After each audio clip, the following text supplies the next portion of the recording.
Welcome to the Top Advisor Podcast, brought to you by Proud Mouse Pod Rocket Academy. I'm your host, Bill Cates, creator of the Cates Academy for Relationship Marketing. In each episode, I interview one of our industry's top performers, getting them to pass on their secrets to success to you, so that you can impact more lives and generate more income. Now, on to the show. Welcome. Before we get going, I want to let you know about some free resources that I invite you to retrieve after you've listened to today's interview. You'll find checklists, guides, videos, and other tools. Simply go to referralcoach.com/resources. Now, write this down unless you're driving.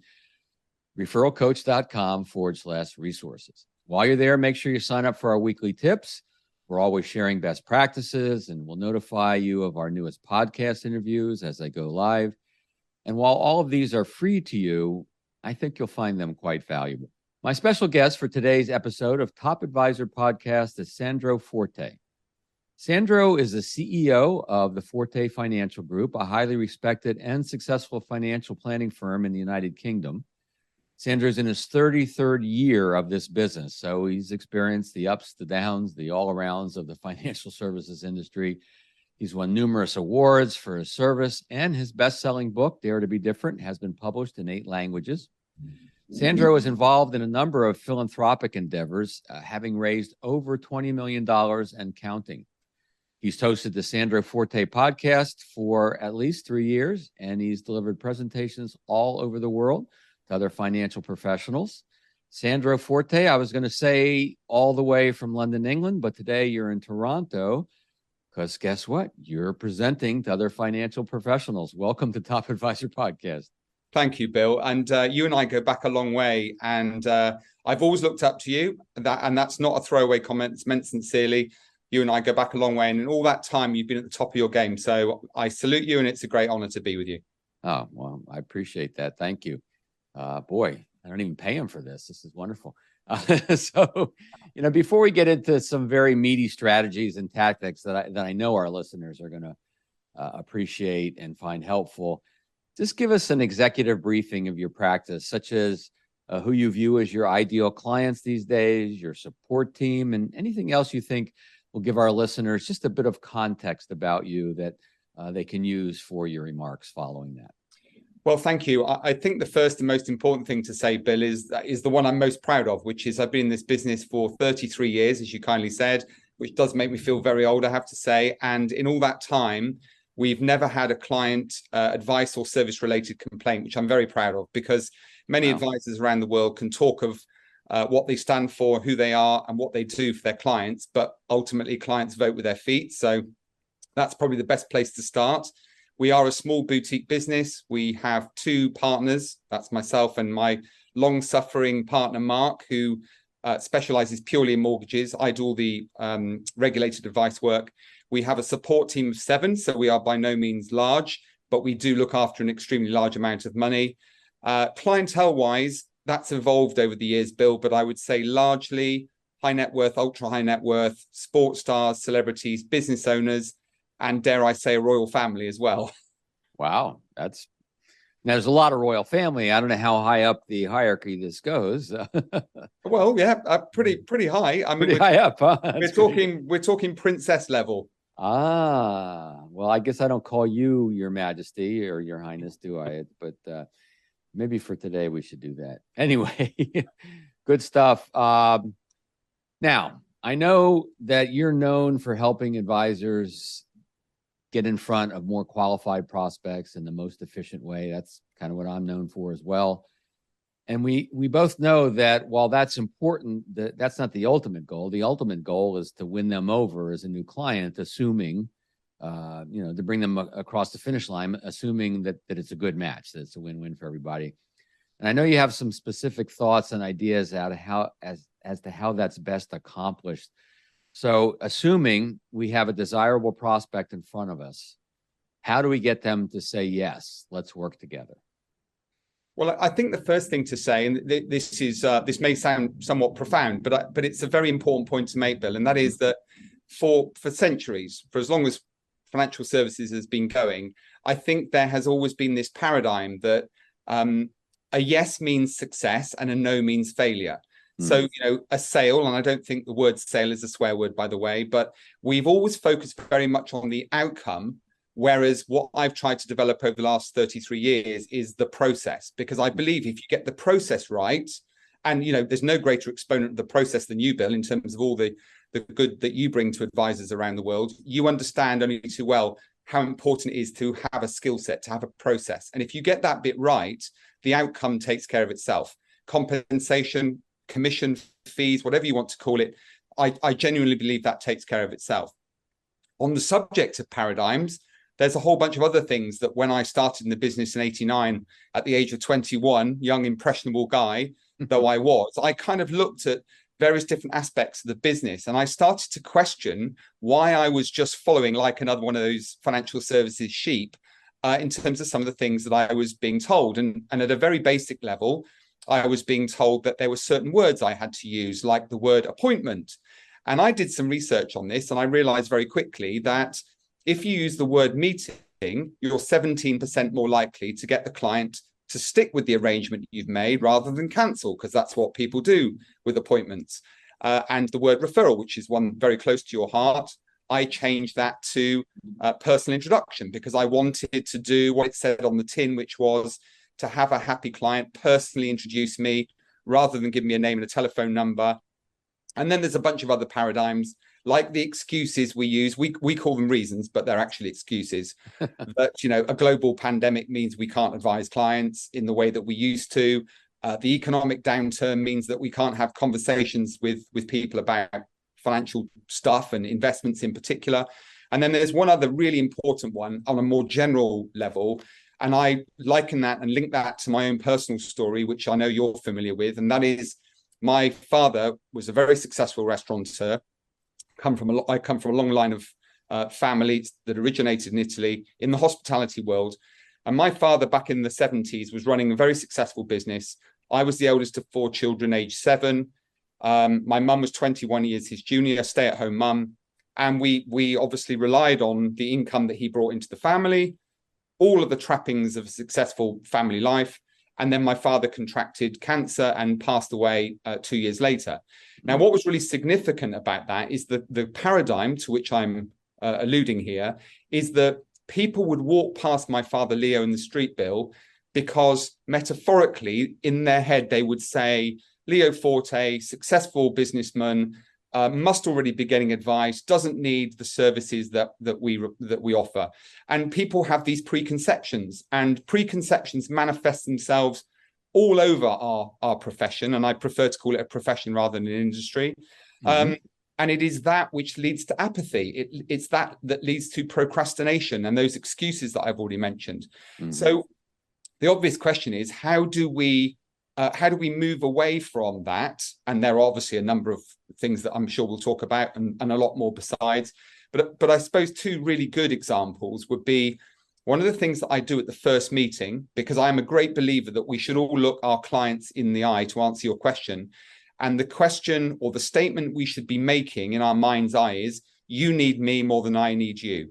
And historically, it's never been that way. We have automatically, as a result of all these paradigms, adopted this subservient approach where subconsciously there's this communication going on between advisor and prospective client that basically says, I'd love to be your advisor, please say yes.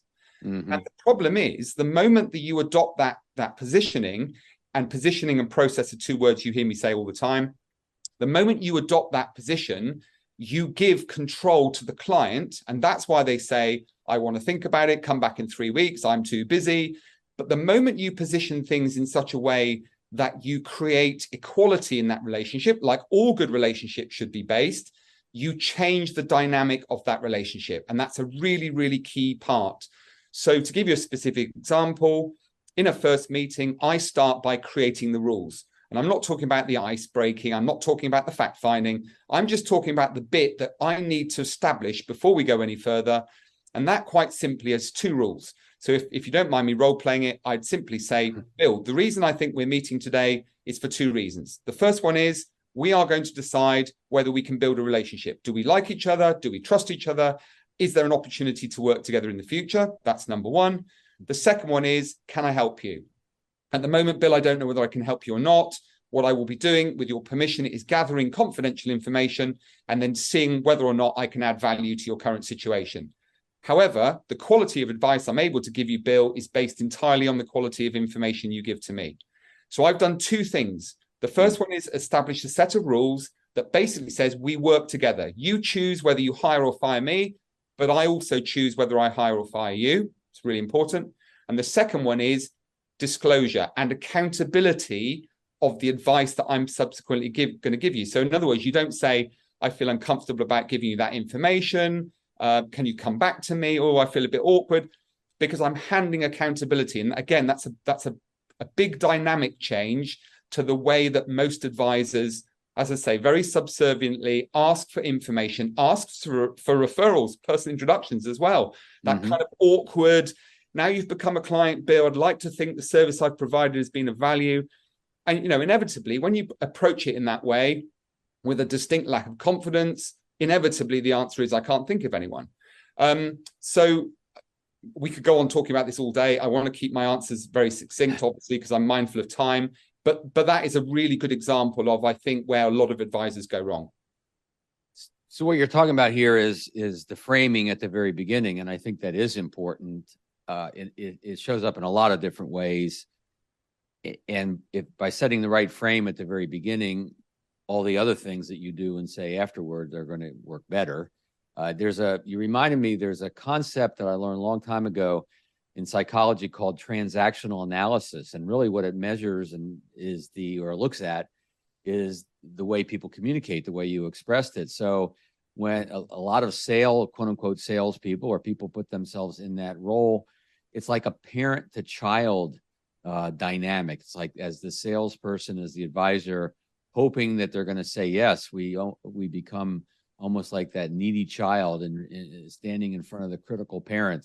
And that's not a healthy dynamic, right? And what you're trying to do is create the healthy adult conversation, first of all. So we have every bit as right to be there as they do, and vice versa. And two adults, we're qualifying to figure out, does it make sense, for us to work together? So I think that's pretty important.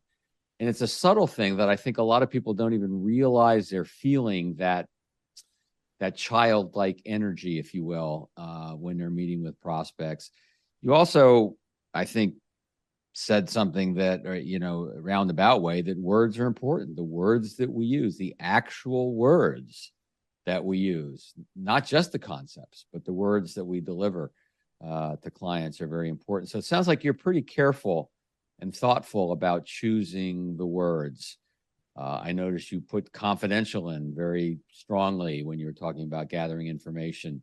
Talk to me just a little bit about your intentionality around words and how important you believe that is. Well, first of all, I'm speaking to one of the greatest wordsmiths I've ever come across on the speaking circuit. So I'm struggling to answer that question, because you're better to do that than me. But I think that to answer your question directly, I studied English, I studied psychology, and one of the things I think that we just leave too much on the table. We don't deep dive enough. We just take what's given to us by managers and trainers, no disrespect intended, and we just absorb this stuff and then regurgitate it. We don't start to look at it. The Japanese car manufacturing theory: take someone else's idea, dismantle it into its component parts, improve all the component parts by 10%, and bolt it all back together again. No speaker, no trainer, no coach can expect to turn up to a conference and convince everyone to tear up their existing business model and start again. But if you can find tiny ways to improve outcomes, and words is a great place to start. There's definitely lots of evidence to support the fact that the words we use, subconsciously and consciously, can be very powerful, can lead to completely different outcomes than if we use the wrong ones. There's a whole bunch of other words that we use as throwaways. Earn is a negative word, not a positive word. The word insurance, throw the word insurance into a conversation, and subconsciously someone's already running away from you. So I think, to answer your question, very, very important, something that too many people take for granted. So I've got to ask, earn a bad word, insurance a bad word. What do you use instead? Well, the word earn can be changed to enjoy or make, because if you earn money, you are less likely subconsciously to want to give it away, to pay an insurance premium, for example. The word insurance, protection, is an example, obviously depending on the context.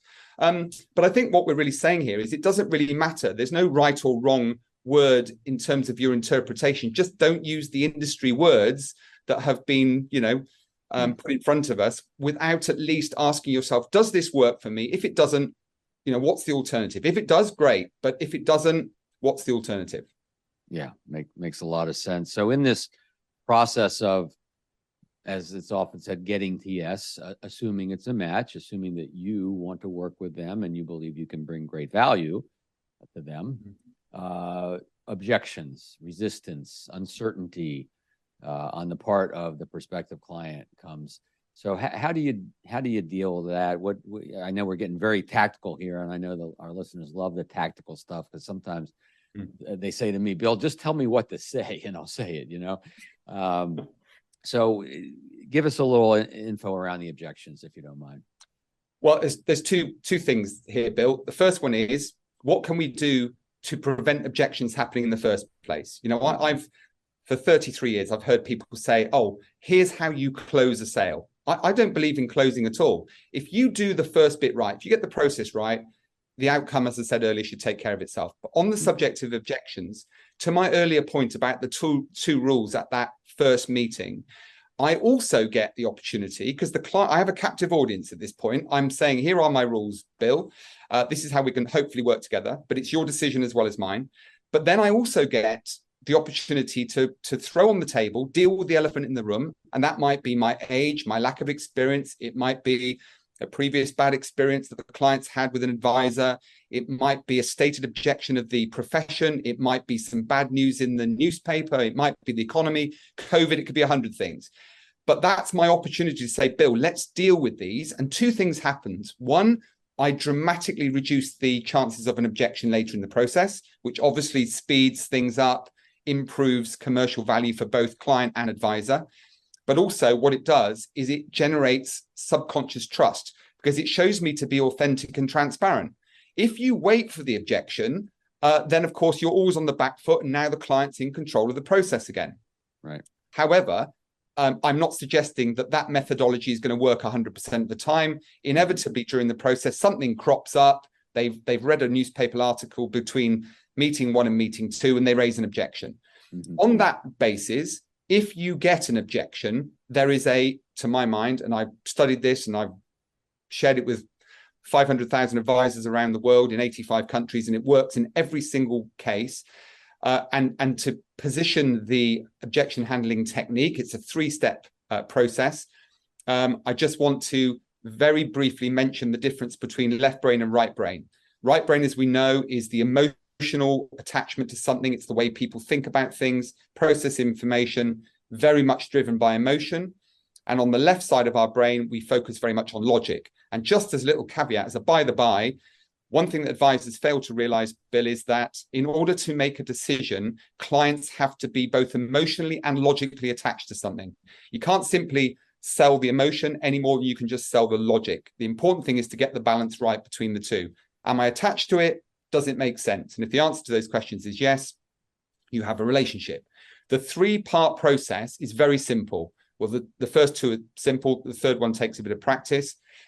Step 1 is to 100% welcome the objection. That's not agree with it.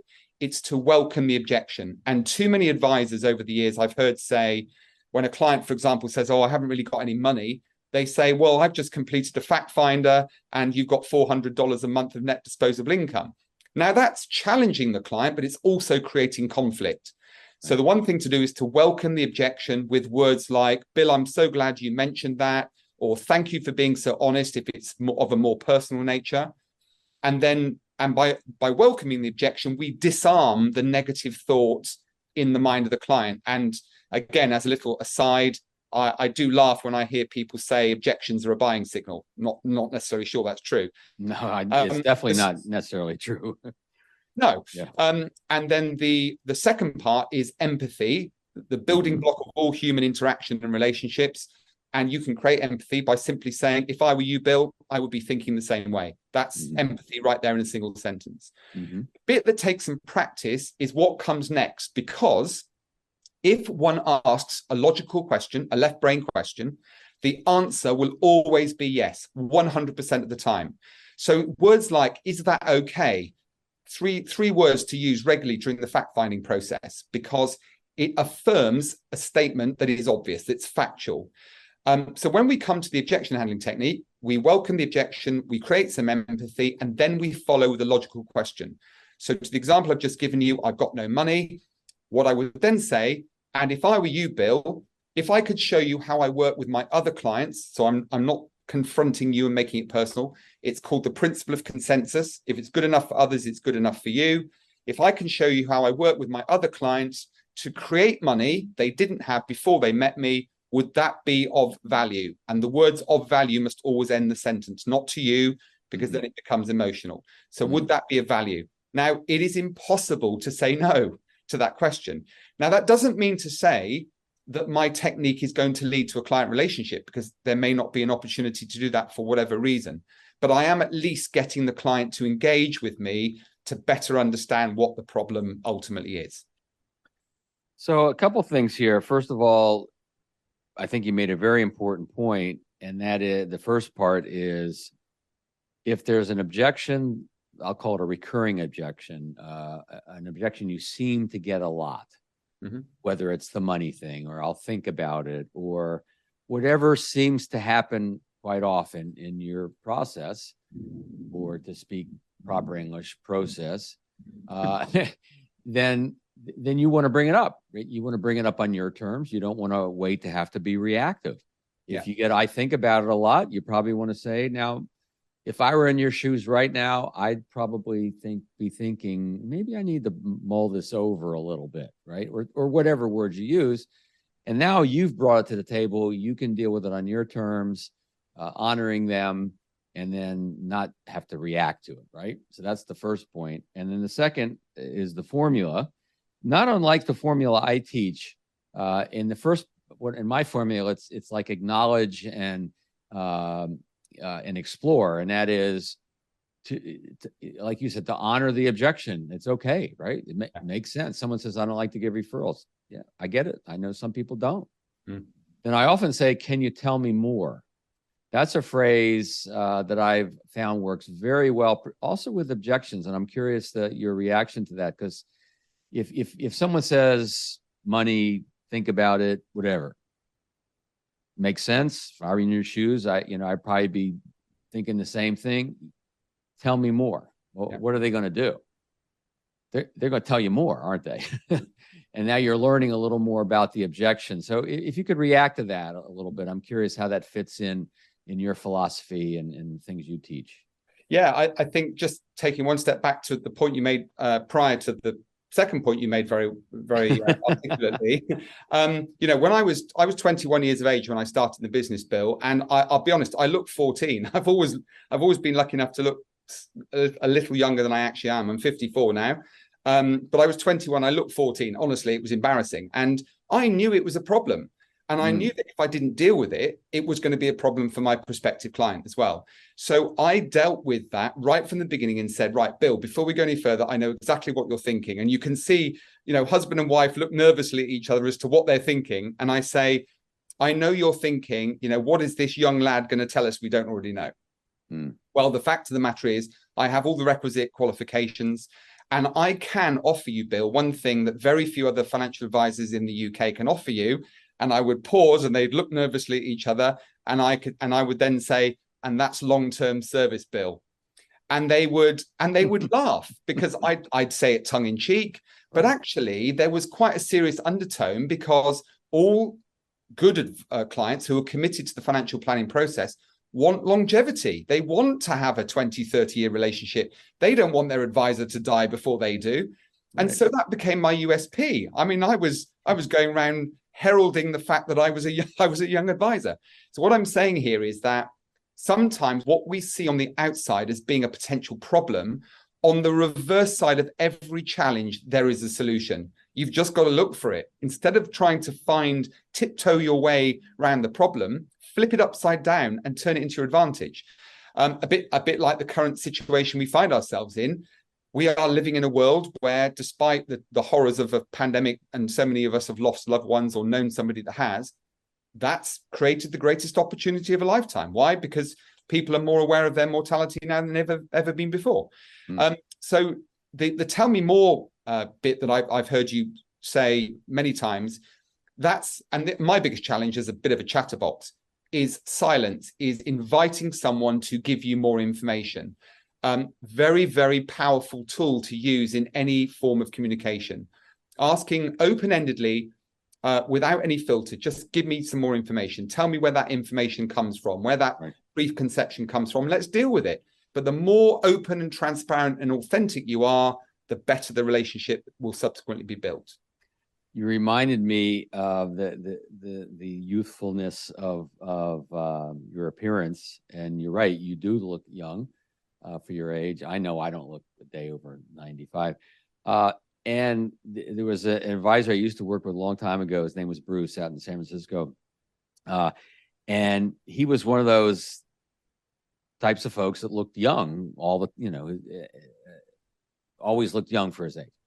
And so when he first got started in the business at around age 22, 23, obviously he looks very young. He could see a visceral reaction from the folks that met him for the first time. He could literally just kind of see that reaction that, oh, this guy's so young. So he did turn it to his favor around the referral process. He'd say, when you introduce me or when you recommend me to others, let them know I'm young, but I'm really smart. And so that would create laughter, which is always a good thing. And that's what they do.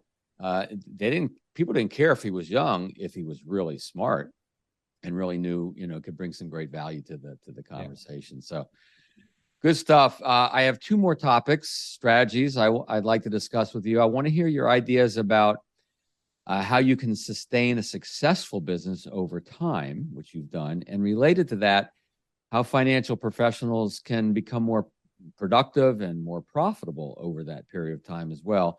But first, let's take a brief pause to listen to a word from our sponsor, Pod Rocket Academy, who makes this podcast possible. This podcast is sponsored by Proudmouth, the Influence Accelerators. Proudmouth. If you're like our clients, you want to spend more time educating people and less time selling.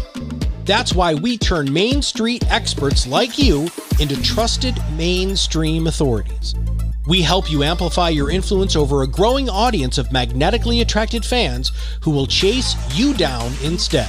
Visit proudmouth.com to learn more. Be your own loud.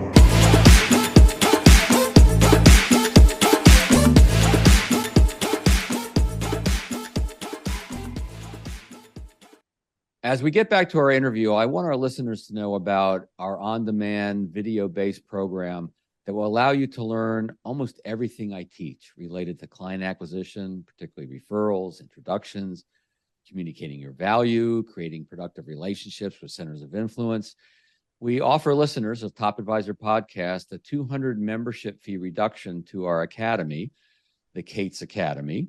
So when you get a minute, head over to thecatesacademy.com. That's thecatesacademy.com, and use the coupon code TC200. It's all one word, TC200, and you'll save $200. My featured guest on this episode of Top Advisor Podcast is Sandro Forte, super successful financial advisor based in London, England, talking to us from Toronto. Sandro, I promised our listeners that I'd like to get your views on ideas on how any financial professional can help ensure their long-term success in this business, in this profession, the word you said you like to use. What does it take to sustain one's success over time? Well, before I answer the question, TC200, I'm going to remember that code because I think I'm going to sign up, Bill. Well, you're welcome to. Yeah, I'd love to. So I think that the way to answer this question best is, and I know this is kind of a bit way out there, and a lot of people it may not necessarily resonate with. This is the one thing I'm going to ask people to just take purely on trust. And that is, and you know this, Bill, from all your experience, it's all well and good having a toolkit. It's all well and good having the skills, but unless you have got the basic foundation, those skills are never going to turn themselves into commercial value. And what I mean specifically is having the right mindset. And I'm not talking about positive mental attitude. We can all listen to a motivational speaker or read a great book and feel $1 million. But the reality is the space between today, the intention to do something, and tomorrow, whenever that is, that gap in between is called interference, or life, actually, in its most simple form. And it is all the things that happen in between those two spaces, or in that space, that creates all of our challenges. So one of the things that I did many, many years ago, I've been practicing this for over 25 years, and it's no coincidence that that has aligned itself with the greatest amount of success in my career. It's a very simple technique. It takes some practice and a lot of commitment, but it's called mind changers. And all it is a series of positive affirmations, which one writes down on ideally postcards. You need 20 to 30 goals. Now, a lot of people say, hang on a minute, I haven't got 20 to 30 goals. But if you really think about a goal being anything from tidying a drawer at home that's been driving you crazy because you keep looking at the job thinking one of these days I'm going to get around to doing it, to what you're doing with your family at the weekend, to the promised story you're going to read your kids, right the way through to the most unrealistic of goals. And by the way, I don't think unrealistic goals are anything worth other than having in your toolkit, because I remember when I was 8 years old and my mum patting me condescendingly on the head when I said I wanted to be an astronaut. And she said, because of the classic paradigms of life, you might want to rethink your goals in life. So sometimes having unrealistic goals is a good thing, because actually I found that the further I aim, the more likely I am to exceed my expectation. Because the reality, Bill, is people fail in life not because they aim too high and miss. Most people fail because they aim too low and hit. That's the reality. Mm-hmm. So this technique basically is a series of 20 to 30 goals, short, medium, long term, big. It doesn't really mix it all up across a whole range of different topics: health, well-being, family, business, doesn't really matter. And all that one does, one has to have two rules with these cards. The first, and these are only very simple statements, one paragraph maximum. And each goal has to make a statement, number one, as if it has already happened, as if you've already achieved the goal, for the simple reason that our subconscious mind, which is ultimately where this is going, does not know the difference between what is real and what is imagined. That is a matter of fact. And the second thing is we need to describe how we felt when we achieved the goal. Counterintuitive, it makes no sense. But what we do, a bit like the way we learn to drive a car or walk or talk, we went through a process of picking ourselves up from that first initial failure when we tried it for the first time and repeated the process over and over and over again. Except this one, we're just repeating the process of embedding goals in our subconscious mind, so that success and the thought of success, the way we speak, act, walk, talk, build relationships, becomes subconscious rather than conscious. I'll say no more than that. We have to go through a process of at least 30 days of reading the cards, ideally at the same time every day. You don't study them, learn them, dwell on them. You just read them like words in a book. 20 to 30 cards will take you 2 minutes. And ideally, before you go to sleep, have a quick read, put them down, forget about them to the next day. Over the course of 30 days, because that's the habit forming minimum period of time that we need to embed these things, we will start to think differently, act differently, and importantly, rather scarily, more people will start to migrate towards us. We start to create this kind of aura of confidence and trustworthiness. It is remarkable. There's lots of data, there's lots of science behind this. It's not some crazy idea I've just thought up on the spur of the moment because you've asked me the question. So I would say humbly that this is probably the biggest contributing factor to my success in business, whatever success is, different things to different people, but certainly to all of those that I've shared it with around the world. It reminds me of some of the research I did for my book, Radical Relevance, around how the brain works. And one of the things that's at play here, not to get too super technical or scientific, because I'm just not capable of getting too technical or scientific.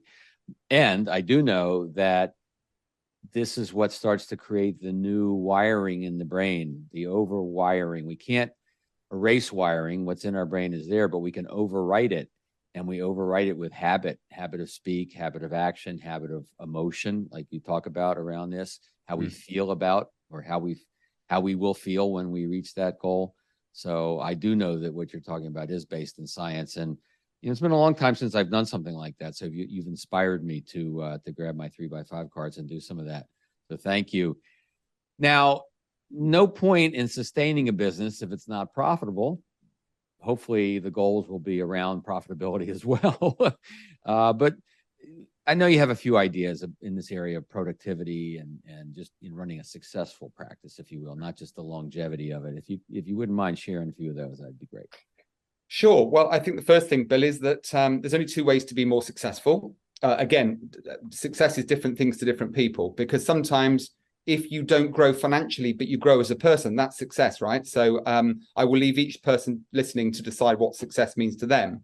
But there's a couple of things I would say. Number one, there's only two ways to grow. Either work harder, which is not palatable for most people, or work smarter. I know that's a sentence that's been thrown around for centuries, but the way that I would ask people to visualize that specifically is that most advisors I come across do not know the value of their time. To put that into some kind of context, for every $100,000 we earn in a year, presupposing that we work 220 days of the year, because there are weekends and vacations and so on, and presupposing we work 8 hours a day, please no one ever say to me they work 16-hour days, because they don't. They might think they work 16-hour days. They might spend 4 hours shuffling paper around a desk and drinking coffee, but that's not working. So presupposing we're smart professionals, we're working 8 hours a day. So 100,000 divided by 220 divided by 8 gives us something like $56.82. Now, what I'm saying here is that if you are worth $56.82, become consciously aware of how many of those hours and therefore how many dollars we give away. The hour-long meeting with our manager, no disrespect, where 10 minutes is really meaningful, the other 50 minutes is a waste of time. When somebody says, can I borrow you for a minute? And it's, loads and loads of examples, Bill.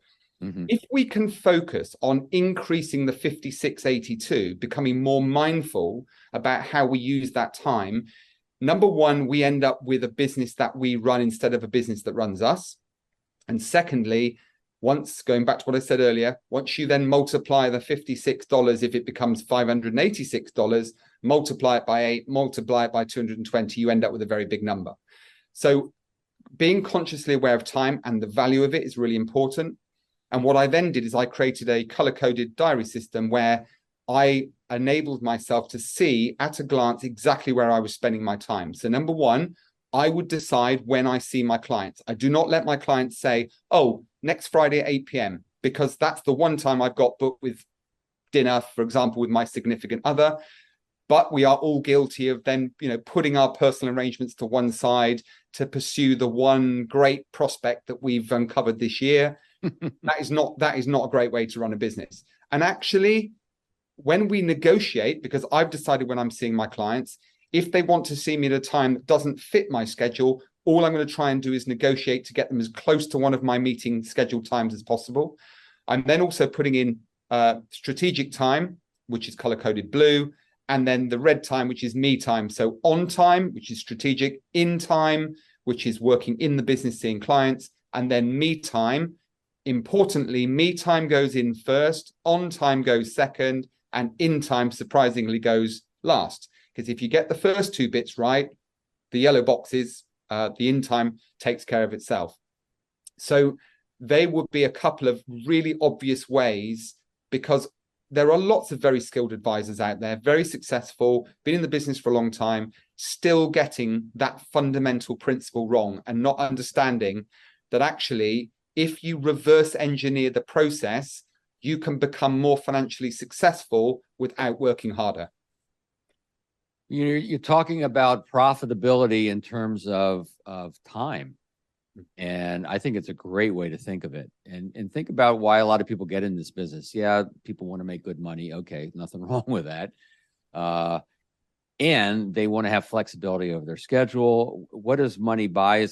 If we do it properly, money buys us choices and money buys us some time, right? If we manage and handle it appropriately.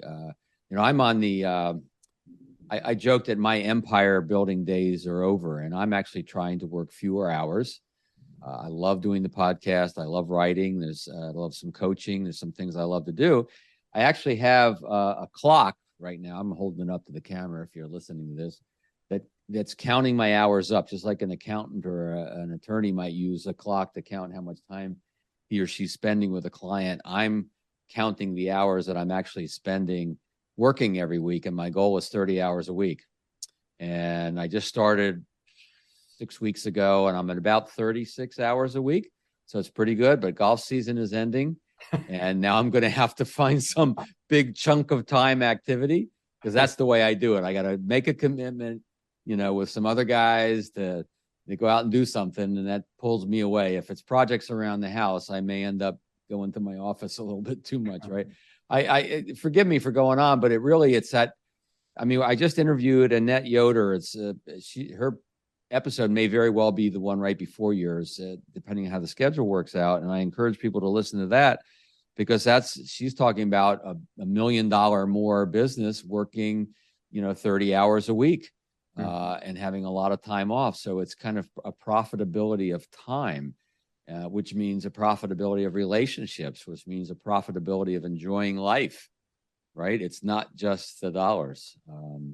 So forgive my rant, but I think that was a great point that you made. And I know that it's obvious that you like the systems and the process, right? Not just the process for clients, but the process for yourself.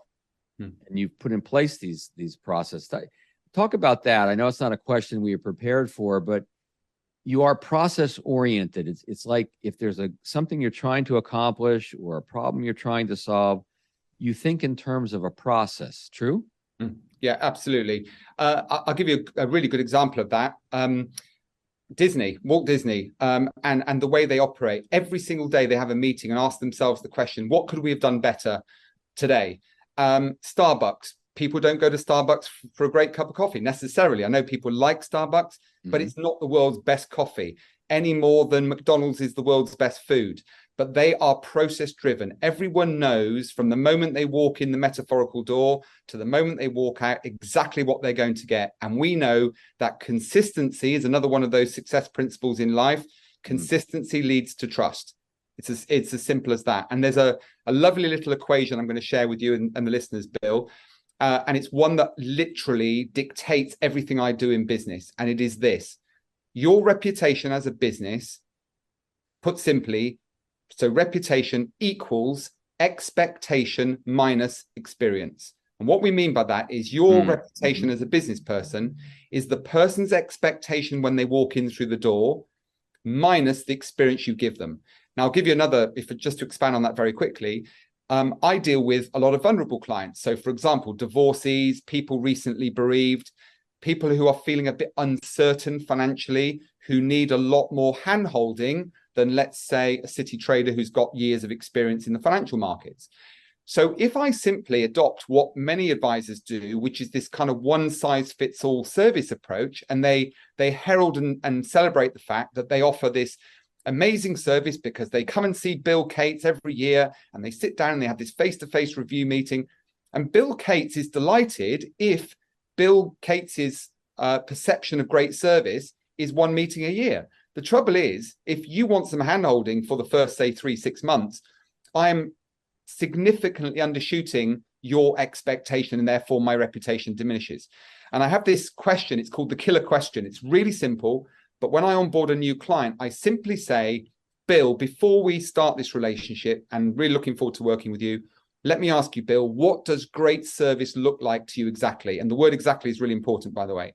What does great service look like to you exactly? And you are going to prescribe to me what great service looks like. You're going to say, can we speak every week for the next 6 months?